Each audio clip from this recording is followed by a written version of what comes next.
And while praying, he fell into a trance 3 days before his arrest. And he saw his pillow being consumed by fire. And turning, he said to those with him, I must be burned alive.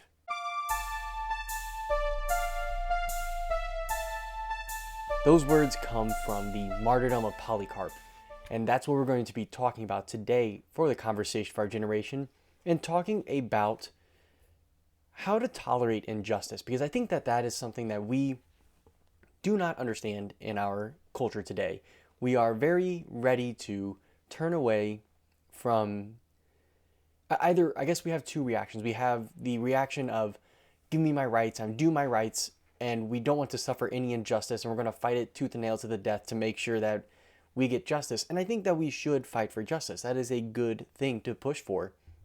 But I do, and then there's the other side of things that we kind of throw our hands up in the air and say, well, that's just the way it is, right? Or even get vitriolic and say, good, I want to see this injustice being carried out because of injustices in the past, right? The ideas of reparations for slavery and some of the other notions that we have that we need to put down white people because they have been an oppressor in the past in our country or something along those lines. I think that those are really bad ideas, that we shouldn't be enacting injustice. I've talked about this in the past, to get to justice. You can't do unjust things in order to create a just outcome. But furthermore, we also have to, I think, at times surrender our rights in some respect. Now, I think that I've been very vocal about mask mandates, about COVID lockdowns, and all of these things.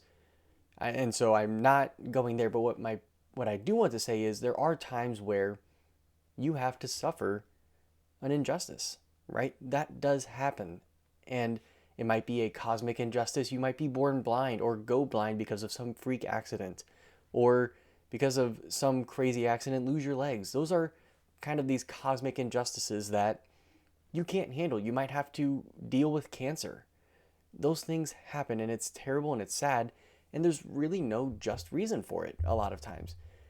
At least a lot of the things, right? If you go and do something stupid and in the process get hurt, now that's a different story. But if you just have this terrible event befall you, it's really a level of injustice. But there's also this injustice that we have to suffer today willingly and go to, of a kind of white martyrdom is what I like to call it, and what I've heard other people call it, of being willing to lose things for the sake of your beliefs. And I think that that is where we need to be ready, right? We have to assert our rights to practice our religion freely and all that, but you may have to pay some price for believing what you believe and saying what you believe and acting in accordance with your beliefs. And we may have to be ready to do that, each one of us, at some point or another. And so, I want to talk about this lesson of what we can learn from the martyrdom of Polycarp and the story here, and how we can tolerate injustice. But before I dive into what the story says, I want to go over a little bit of who Polycarp was and why I'm talking about this. So, Polycarp of Smyrna was a bishop born in AD 69, died in AD 155.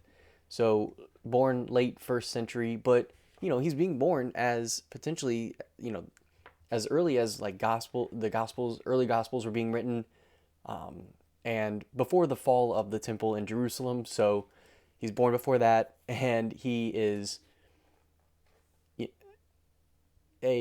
actually a disciple of John the apostle. So he knew one of the apostles, right? He is a disciple of John, and then was also a kind of spiritual father to Irenaeus, who Irenaeus met Polycarp when Irenaeus was young, and even recorded some of his teachings. So he's learning under an apostle, kind of coaching up another church leader, a church father, right, in his own right, and is also a martyr in the process at a very old age, obviously, right? He was 69 when he was born, AD 69. He wasn't 69 years old when he was born. The year was AD 69 when he was born. Let's clarify that. And he died in AD 155. So that's quite the life, right? And so there is that. So he was an old man when he did go to his death. And I think that line is interesting there, that he realized that he's going to have to be burned at the stake. And we'll get to the story, but that ends up what happening. So the Martyrdom of Polycarp is actually a letter from the church at Philomelium, I think I'm saying that right, to the church of Smyrna, which is where he was bishop. And in it, you'll find the account of his death in the stadium, the arrest that led to it, obviously, as well. And it also details some miraculous events that sort of mirror parts of the crucifixion story. And so I want to give you a little bit here. It's not actually, it's not Polycarp's death here that they talk about, but they start off with kind of a, I don't want to say glorification, but a honoring of martyrs and saying how martyrdom is noble, right? That dying for your belief in God is a noble thing. And yes, I know this is releasing early in the morning on Friday, but I am sipping a glass of whiskey because I am recording this on Thursday evening. So hopefully maybe you can enjoy this, maybe listen to it in the evening on Friday after you're done with work, and you can enjoy your glass of whiskey or a beer or something like that while you listen. But if not, know that you got one coming at the end of your workday. So here is the example of Germanicus, is the heading on this section of the martyrdom. It says, but thanks be to God, for he had, it's saying that the devil is trying to, leading into this, the devil has contrived schemes against the martyrs. And it says, but thanks be to God, for he had no power over any of them. For the most noble Germanicus encouraged their fears by the endurance which was in him. And he fought impressively with wild beasts. For when the proconsul wished to persuade him and asked him to consider his youth, he forcefully dragged himself to the beast, wishing to be released more quickly from their unjust and lawless life. Therefore, because of this, the whole crowd, astonished by the nobility of the God-loving and God-fearing people of the Christians, cried out, away with the atheists, find Polycarp. Wow.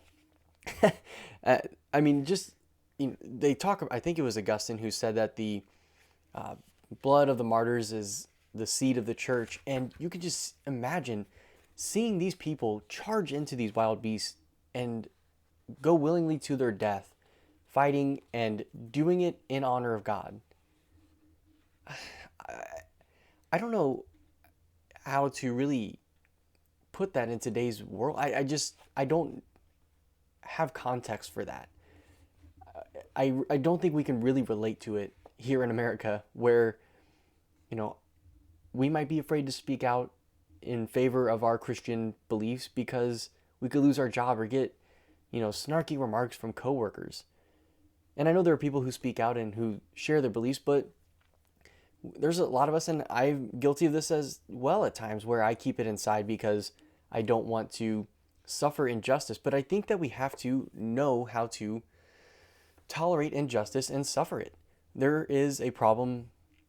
The problem is that worrying about potentially suffering injustice or all those things doesn't help. It's going to be thrust upon you at some point. You just have to find a way rather, to accept it and work through it. It's going to come our way at some point or another, maybe more or less harshly. And if we decide to take it on willingly and suffer it willingly, I think that we will have so much more control over the situation because we'll have God on our side. And not in a hokey way. I'm not saying it's going to be easy, but I am saying that ultimately, if you do it and you take on the suffering that is laid upon you, God's going to give you the grace that you need to push back. And I know that there are people listening that are not Catholic, that are not Christian, who don't understand why I'm talking like this. But even just at the Jordan Peterson level, I think why he struck a chord so much, and he says this in his lectures, is that people, when they're most quiet in his lectures, is when they hear that it's not about their rights, it's about their responsibilities that they take on. That's where they find meaning. That's what this is talking about. It's knowing what you believe, why you believe it, and standing up for it, and taking responsibility in alignment with the beliefs that you have, and taking on the burdens that come with life, and facing that willingly and openly. And that, I think, is where we are finding meaning. I mean, there's so many examples of unfairness in the world. We can look at people who are smarter than you, better looking, richer, more opportunity, know the right people, all of that stuff. But all these examples of fair and unfair situations that we can throw out there don't matter as much as how you handle them, how you confront them, right? Do you take unfair situations and say, I'm going to make the best of it? I'm not, I'm going to do what's right regardless of what hand I'm dealt. That's what these men, these early martyrs had to do.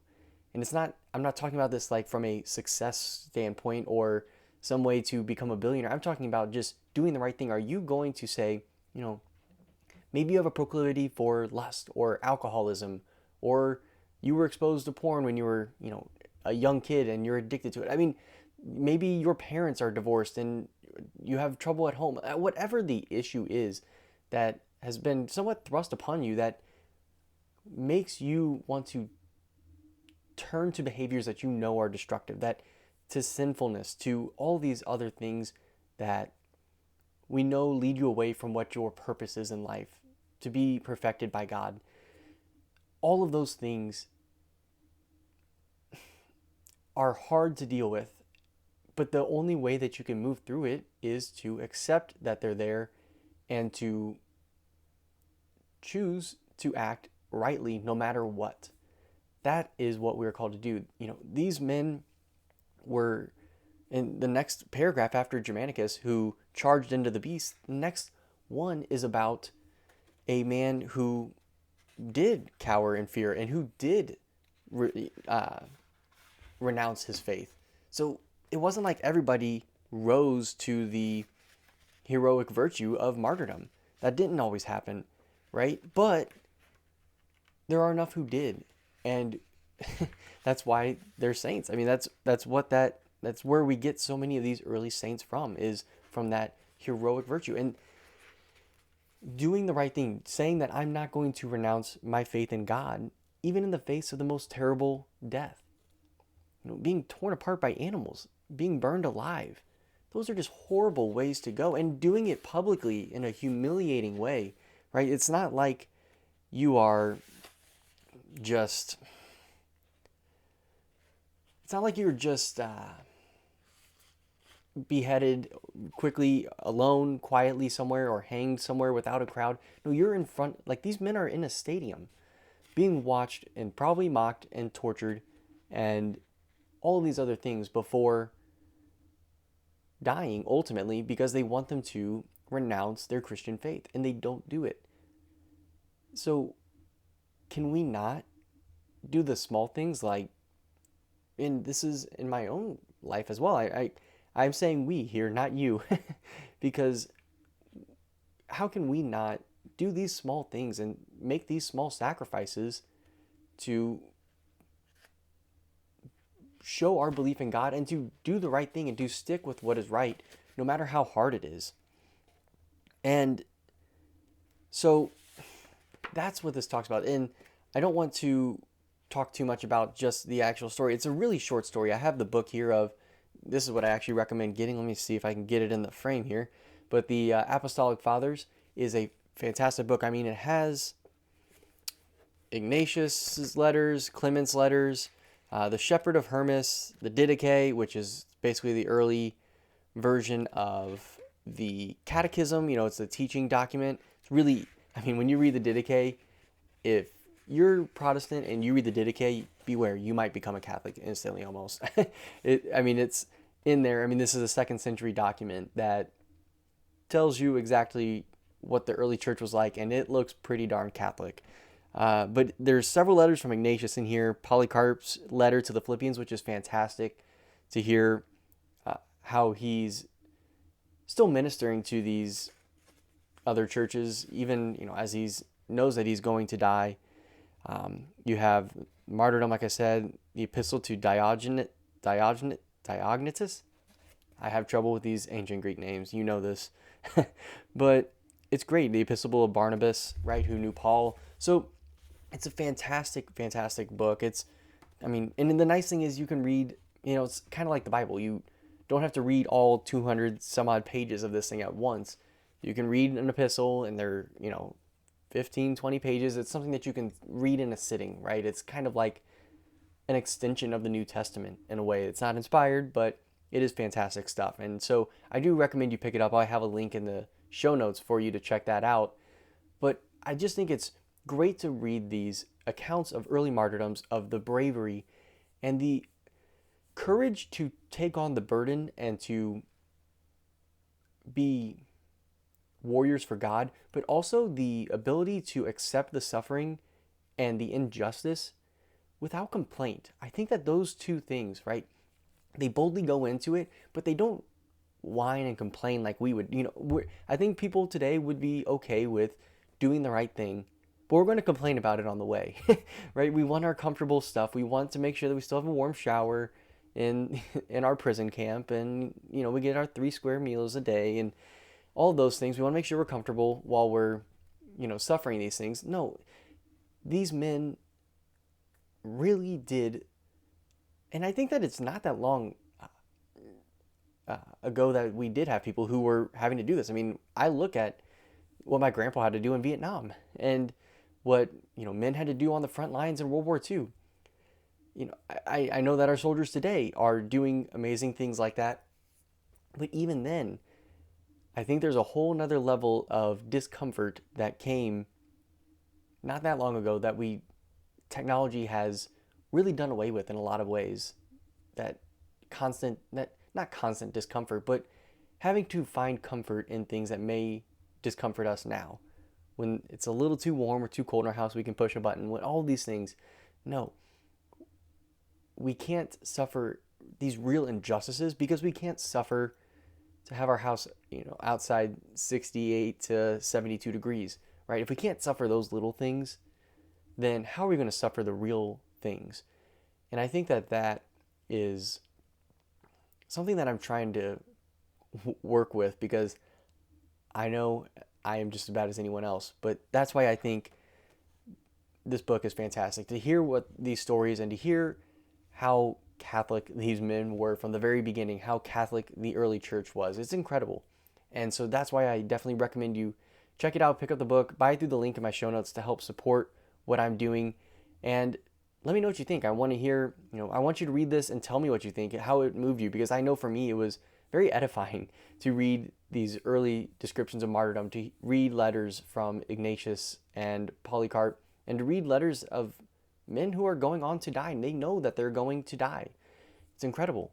And it's edifying to know that there are people who've been able to suffer much worse than whatever I have to suffer in order to stay true and faithful to God. So definitely check it out. Go to conversationofourgeneration.com/subscribe for just $5 a month. Subscribe to what I'm doing and support the work I'm doing. You get access to the Discord community, to premium content, including the course on the golden mean, and you will also get a copy of my book sent to you. So definitely check that out, $5 a month. Or if you want to help support me for free, just subscribe to the podcast wherever you're listening. Subscribe, leave a good rating and review. It takes 10 seconds. Super easy, free way to help the algorithm know to prop my podcast up in the different rankings and everything, and show it to more people and get more people involved, as well as on YouTube. If you're watching, subscribe there as well. Make sure you hit the button to get the notifications, the bell, whatever it is there, and comment, like, so that YouTube also knows. Force YouTube and Apple Podcasts, Google Podcasts, wherever you're listening, to help get this message out there. The more that we can make them feed this up to people in the algorithm, the more they probably don't like it. So definitely do that. Buy the book through my link if you're interested in reading up on the church fathers, some of the church fathers, some of the early Catholics. And thank you for listening to this episode of The Conversation of Our Generation. Let's get the dialogue going. I'll talk to you next time.